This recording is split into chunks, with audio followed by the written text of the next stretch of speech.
Nations Unies à New York, la vice-présidente Võ Thị Ánh Xuân a affirmé l'engagement du Vietnam à promouvoir l'égalité des sexes.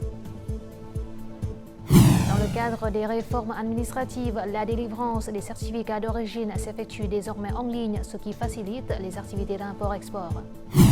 Dans le delta du Mekong, les autorités locales et les agriculteurs s'efforcent de protéger la production agricole face à l'intrusion prolongée de l'eau salée.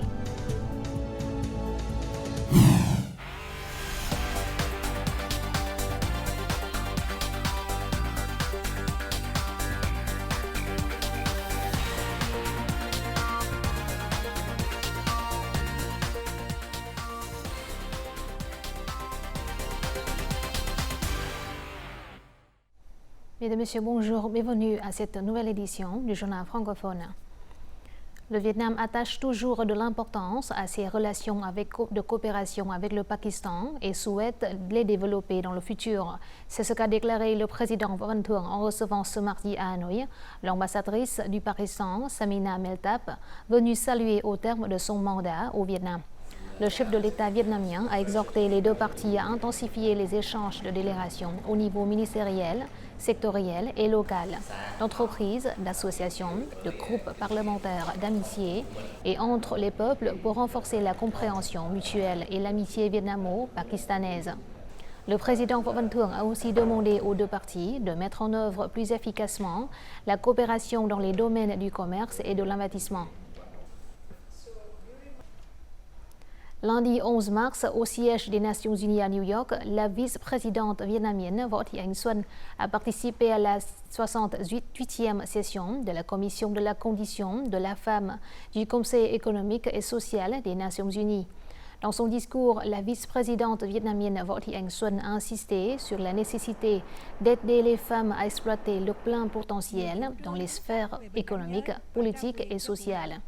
Elle a appelé à une plus grande participation féminine dans les mécanismes de prise de décision, notamment dans le secteur économique, pour appuyer efficacement l'objectif d'éradication de la faim et de réduction de la pauvreté. La vice-présidente a également mis en lumière les progrès du Vietnam en matière d'égalité des sexes, notamment avec la publication du programme d'action national sur les femmes en janvier. Aujourd'hui à Hanoï, le vice-premier ministre Trần Lưu Quang a prononcé un discours devant les dirigeants de plus de 90 grandes sociétés et entreprises d'Europe du Nord qui envisagent d'investir au Vietnam. Le dirigeant a souligné que dans l'esprit de bénéfices harmonieux et risques partagés, le gouvernement vietnamien accompagnerait et créerait des conditions favorables pour que les entreprises d'Europe du Nord puissent investir avec succès au Vietnam. Le vice-premier ministre a également demandé aux entreprises de fournir des recommandations au Vietnam pour développer les domaines à fort potentiel comme les énergies renouvelables et l'économie numérique verte et séculaire. L'aéroport de Điện Biên a été construit en 1939 dans la province éponyme située au nord-ouest du pays. En raison de ses capacités limitées, seuls les petits avions pouvaient y atterrir. Cependant, le gouvernement a approuvé le projet de modernisation et d'agrandissement de cet aéroport. Désormais, il est en mesure d'accueillir de grands avions, ce qui permet de raccourcir la distance vers les provinces du Nord-Ouest et contribue à stimuler l'économie régionale. La capacité opérationnelle de l'aéroport de Dien Bien a été augmentée pour accueillir plus de 500 000 passagers par an. Tous les vols de départ et d'arrivée sont remplis de passagers, même en semaine. Après Ho Chi Minh Ville, cette compagnie aérienne a ouvert un vol de Hanoï à Dien Bien d'une durée de seulement 50 minutes. Je veux visiter cette ville, mais c'est très loin et ma santé ne supporte pas le long voyage en voiture. C'est maintenant très pratique et rapide. Le nouvel aéroport peut désormais accueillir les Airbus A320 et A321. Ce sont de gros avions capables d'effectuer des vols d'une durée de 5 heures. Cette mise à niveau nous permet d'étendre notre réseau de vols vers la région du Nord-Ouest. L'aéroport de Dien Bien est considéré comme un facteur important pour attirer les investissements nationaux et étrangers dans la région du Nord-Ouest. D'ici 2025, il devrait aider la localité à augmenter le capital d'investissement social total d'environ 15 000 milliards de dong, à accroître les recettes budgétaires locales de 170 milliards de dong et à créer 8 000 emplois supplémentaires. Le nombre de passagers arrivant et partant de cet aéroport est très stable, avec une moyenne de 450 passagers par jour. La province vise à promouvoir les investissements, le tourisme et les activités commerciales afin d'utiliser tous nos avantages potentiels. L'année dernière, pour la première fois, la province de Dien Bien a accueilli 1 million de visiteurs, soit une augmentation de près de 25% par rapport à la même période en 2022. Parmi les 6 provinces frontalières du Nord-Ouest, Dien Bien est la seule province à disposer d'un aéroport commercial. En conséquence, l'aéroport devrait stimuler l'économie et le tourisme non seulement de Dien Bien, mais aussi des provinces voisines.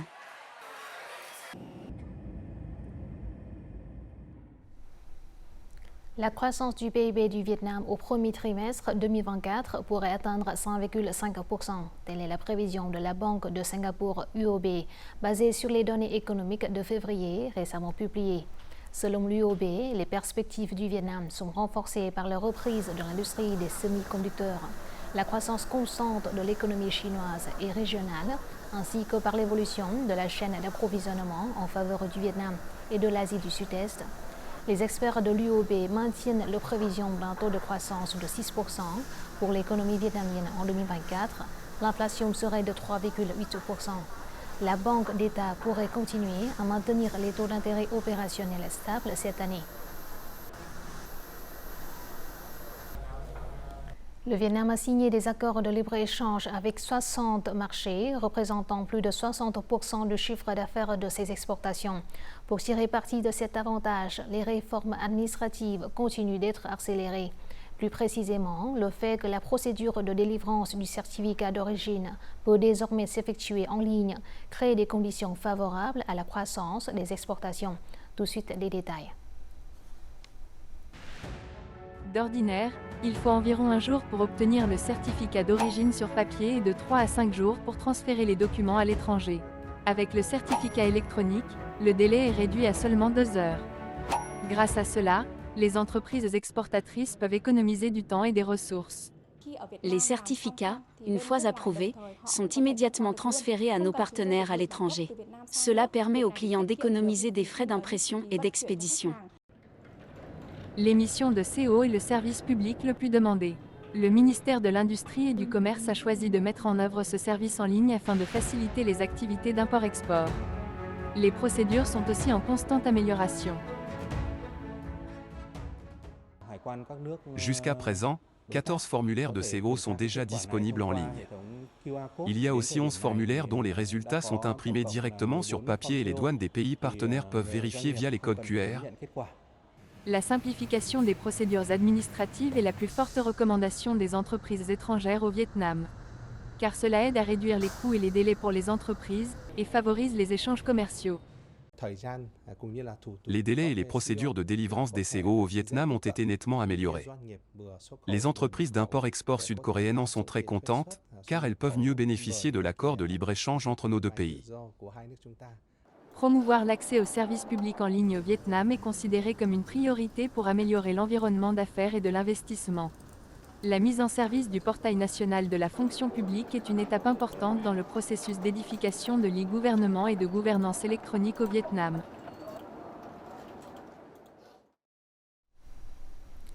En raison des signaux positifs du marché, le ministère de l'Agriculture et du Développement rural prévoit qu'en 2024, l'industrie des fruits et légumes continuera d'enregistrer de nouveaux records. Cette industrie pourrait croître de 15 à 20% par rapport à 2023. Les produits agricoles abondants et de qualité du Vietnam répondent non seulement au marché intérieur, mais également à de nombreux marchés étrangers. Avec plus de 32 000 hectares de légumes et de fruits, la province de Gia Lai met en œuvre une stratégie pour attirer les grandes entreprises à investir dans le secteur agricole. L'objectif est d'améliorer la chaîne de valeur et d'augmenter la valeur des produits. En mettant en œuvre les résolutions sur le développement des fruits, légumes et herbes médicinales, nous appelons les entreprises à introduire de nouvelles technologies, de nouvelles variétés et à organiser la production tout au long de la chaîne de valeur. Quant à la province de Lam Dong, les légumes et les fruits sont des produits d'exportation importants de la province, juste derrière le café. Avec une superficie de culture de 70 000 hectares et une production annuelle de près de 3 millions de tonnes, la province se concentre sur la valorisation de ses produits clés. Nous avons favorisé l'application de la haute technologie et de nouvelles variétés pour améliorer la qualité et la production des fruits et légumes. En outre, les agriculteurs et les entreprises doivent également se conformer aux normes de qualité afin que les produits puissent répondre aux exigences des marchés.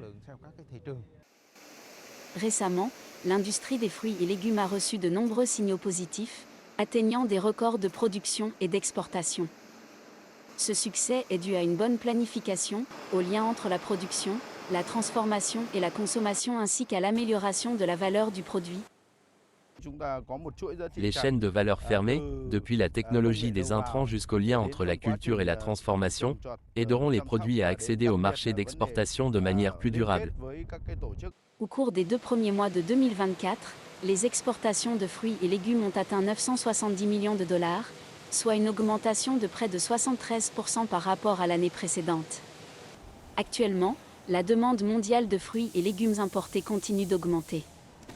Ainsi, l'industrie vietnamienne des fruits et légumes devrait atteindre 7 milliards de dollars en 2024.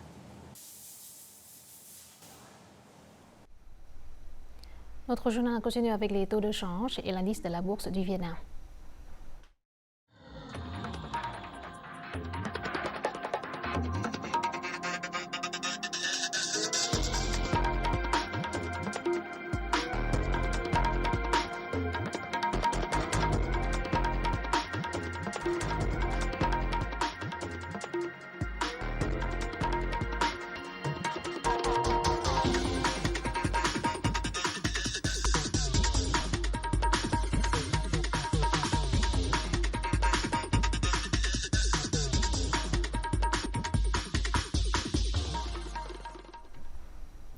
Le ministère de la Science et de la Technologie a annoncé ce mardi les résultats de l'indice d'innovation locale PII pour 2023. Hanoï est en tête parmi les 10 premières localités en matière d'indice d'innovation. Il s'agit d'un ensemble de 52 indicateurs répartis en 7 piliers, à savoir les institutions, les ressources humaines, les recherches pour le développement, les infrastructures, le niveau de développement des marchés et les entreprises, les produits de connaissance, d'innovation et de technologie et les impacts. L'indice d'innovation locale est un outil important pour identifier les forces et les faiblesses de chaque localité, à partir duquel les organismes compétents peuvent émettre des politiques efficaces pour promouvoir le développement socio-économique local. Le delta du Mekong entre en ce moment dans la période maximale de sécheresse saline. Cette situation contraint les autorités locales et les agriculteurs à mettre en œuvre des mesures pour protéger la production agricole et assurer l'approvisionnement en eau des ménages. Dans le district de Chợ Lách, qui constitue la plus grande zone de culture de fleurs et de plantes ornementales du Vietnam, les agriculteurs locaux étudient les moyens de lutter contre cette intrusion prolongée d'eau salée. Comme l'eau salée entrave la croissance de la plupart des plantes, Truong a investi des centaines de millions de dong dans la construction de 2 réservoirs d'eau douce.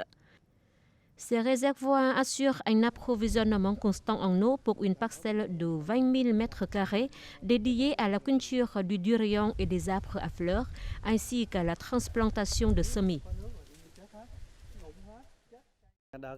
Environ 3500 m³ d'eau d'irrigation sont stockés dans les 2 réservoirs. Cette quantité d'eau est suffisante pour la culture du durian et des arbres à fleurs.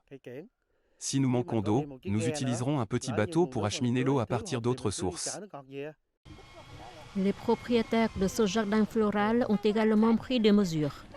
Ils ont utilisé un réservoir pour le stockage de l'eau d'irrigation et construit une écluse pour contrôler l'afflux d'eau salée dans leur ferme. L'eau salée peut nuire aux abricotiers jaunes. Depuis la construction de l'écluse, toutes les plantes poussent bien. Nous sommes très contents.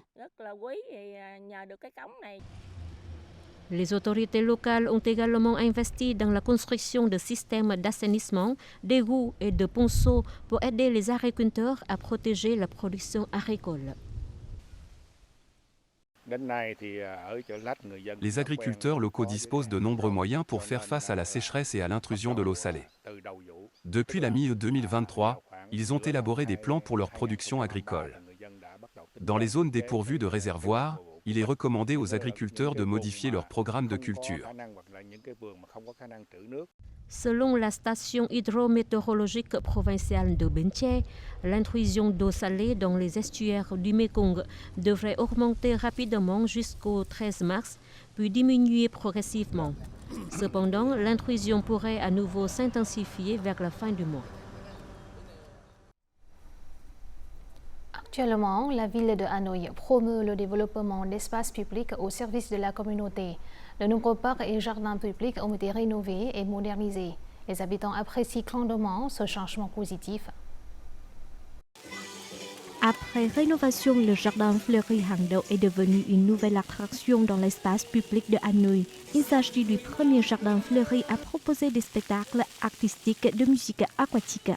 Les effets de pulvérisation et les couleurs changent selon la mélodie. Les gens sont très enthousiasmés par ce changement. Avant, ce jardin fleuri était très sale. Grâce à la rénovation, l'espace est plus propre et beau.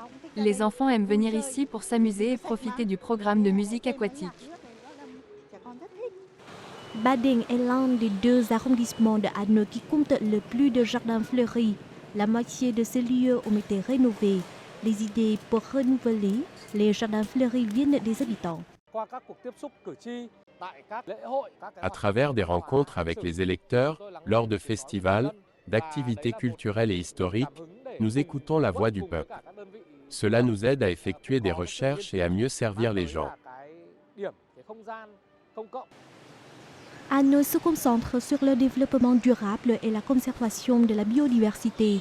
Dans le jardin fleuri de Diên Hồng à Hoàn Kiếm, les pelouses et les arbres alternent avec le béton pour absorber l'eau de pluie.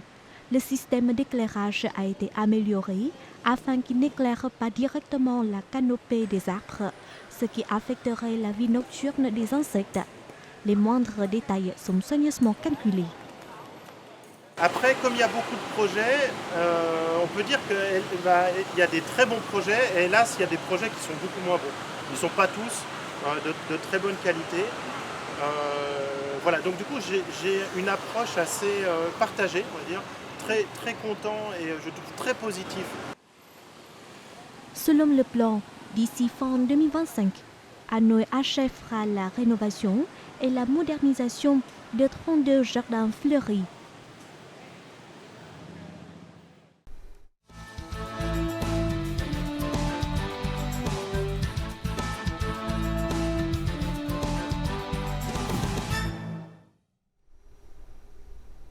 Apprécier le café comme le bon vin ou la bière artisanale, il s'agit de mettre l'accent sur la culture du café de spécialité et de haute qualité. Le Vietnam ne fait pas exception à cette révolution du café. De plus en plus de cafés vietnamiens offrent des expériences uniques avec du café de spécialité. Chaque expérience est un voyage multisensoriel permettant aux clients de ressentir la parfaite harmonie d'arômes, des saveurs et d'histoire derrière une tasse de café. Nous en saurons plus sur cette tendance dans le chapitre Le Vietnam en un clin d'œil. La dégustation du café est un voyage multisensoriel qui commence par une interaction délicieuse entre la vue et de l'odorat. S'asseoir au comptoir et regarder le barista moudre, infuser et mélanger le café est un processus complet que j'apprécie énormément. Chaque étape du processus est fascinante, surtout lorsque je ressens l'arôme spécial des grains de café torréfiés et broyés. Vient ensuite l'expérience auditive, l'histoire derrière chaque type de grain et chaque tasse de café. Le personnel explique l'ensemble du processus, y compris l'origine des grains, le processus de mouture, les raisons des différentes saveurs et les méthodes de transformation du café. Il est rare de trouver un café où le propriétaire et le personnel ont une compréhension aussi profonde du café. Tandis que le client savoure une gorgée de café, il se lance dans un voyage de dégustation des saveurs complexes s'immergeant dans le royaume du roux. Je peux apprécier pleinement les arômes et les saveurs complexes du café de spécialité. Contrairement au café ordinaire, qui n'a souvent qu'un goût amer, Le café de spécialité me fait découvrir des notes florales ou caramélisées à chaque gorgée. Boire du café de spécialité est une expérience multisensorielle. Avant, je pensais que le café noir était condensé et amer. Cependant, depuis que j'ai commencé à boire du café de spécialité, j'ai appris que les grains de café offrent une variété de saveurs, allant de l'air doux à légèrement amer, ainsi que d'autres parfums aromatiques.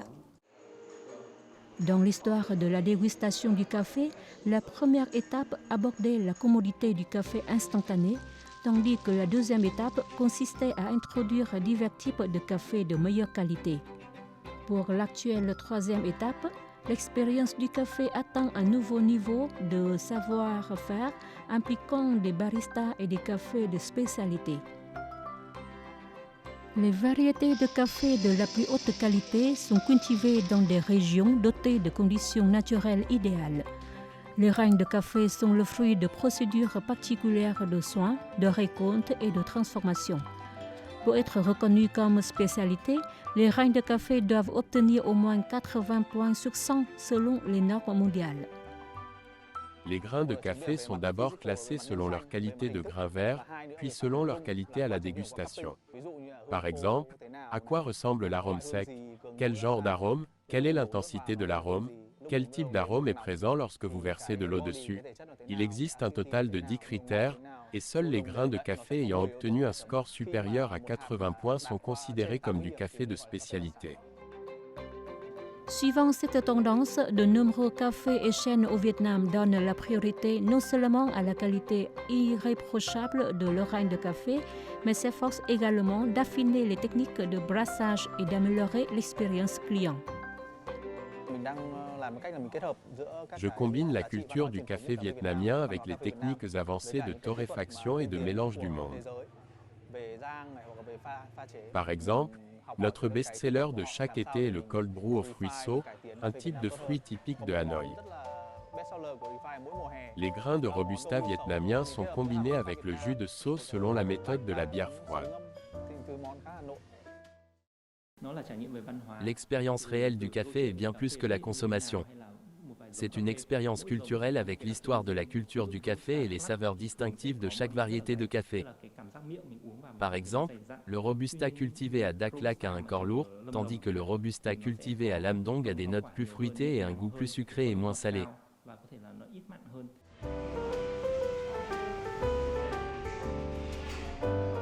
De nombreux cafés au Vietnam utilisent des grains de café Robusta de haute qualité.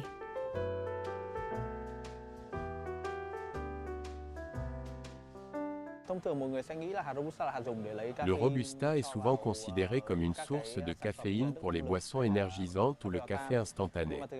Cependant, je pense que le Robusta a un profil aromatique tout à fait unique. Mes clients étrangers aiment aussi le Robusta. Autrefois, le café vietnamien n'était pas très apprécié. Le Vietnam est un grand exportateur de café, mais je veux que le pays soit connu comme un producteur de plusieurs types de café de spécialité.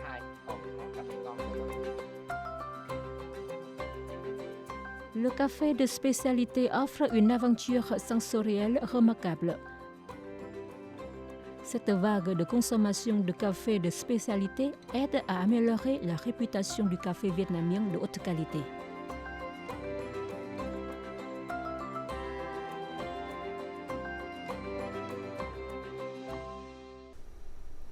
Voici tout de suite les prévisions météorologiques dans les principales villes du Vietnam.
Voici la fin de notre journal francophone. Merci de votre attention. Afin de regarder en ligne les émissions de la chaîne VTV4, veuillez consulter le site web apparu à l'écran.